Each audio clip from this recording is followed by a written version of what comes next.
అందరికీ నమస్కారం అండి. తాజాగా ఏపీ రాజకీయాల్లో ఓ సరికొత్త ట్విస్ట్ అయితే రావడం జరిగింది. అది ఏమిటంటే పవన్ కళ్యాణ్‌కు బీజేపీ పార్టీ ఒక షాక్ అయితే ఇవ్వడం జరిగింది. అసలు ఏం జరిగిందో మనం ఈ వీడియోలో తెలుసుకుందాం. అంతకన్నా ముందు మన వీడియోను లైక్ చేయండి, ఛానెల్‌ను సబ్స్క్రైబ్ చేసుకోండి. ప్రభుత్వం నుంచి వచ్చే ఎలాంటి అప్డేట్స్ అయినా మీకు అందరికన్నా ముందు తెలియజేస్తాను. ఏపీ రాజకీయాల్లో సరికొత్త ట్విస్ట్. నిన్న మొన్నటి దాకా జనసేనతో కలిసి వెళ్తానని చెప్పిన బీజేపీ ఇప్పుడు పొత్తులపై తన వ్యూహాన్ని మార్చింది.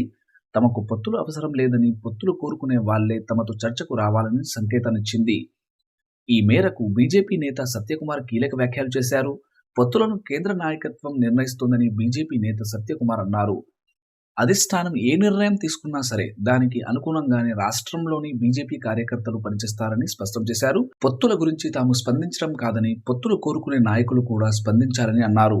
ఎవరైతే పొత్తులు ఉంటాయని అనుకుంటున్నారో ఆ పార్టీ నాయకులు వెళ్లి మా కేంద్ర నాయకులతో పొత్తులపై చర్చించాలని సూచించారు.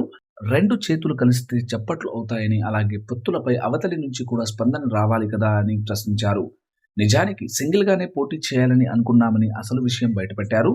పవన్ కళ్యాణ్తో కలిసి వెళ్తామని ఇప్పటికే చెప్తున్నామని బీజేపీ నేత సత్యకుమార్ అన్నారు. కానీ తాము ఎవరితో కలవాలని పవన్ కళ్యాణ్ అనుకుంటున్నారో ఆ పార్టీ నుంచి కూడా స్పందన రావాలని పునరుద్ఘాటించారు. పొత్తుల విషయాన్ని బీజేపీ పెద్దల దృష్టికి పవన్ కళ్యాణ్ తీసుకెళ్లిన మాట వాస్తవమే అని ఒప్పుకున్నారు. కానీ తమతో కలవాలని అనుకునే పార్టీతో చెప్పాల్సిన బాధ్యత పవన్ కళ్యాణ్ మీద ఉందని స్పష్టం చేశారు.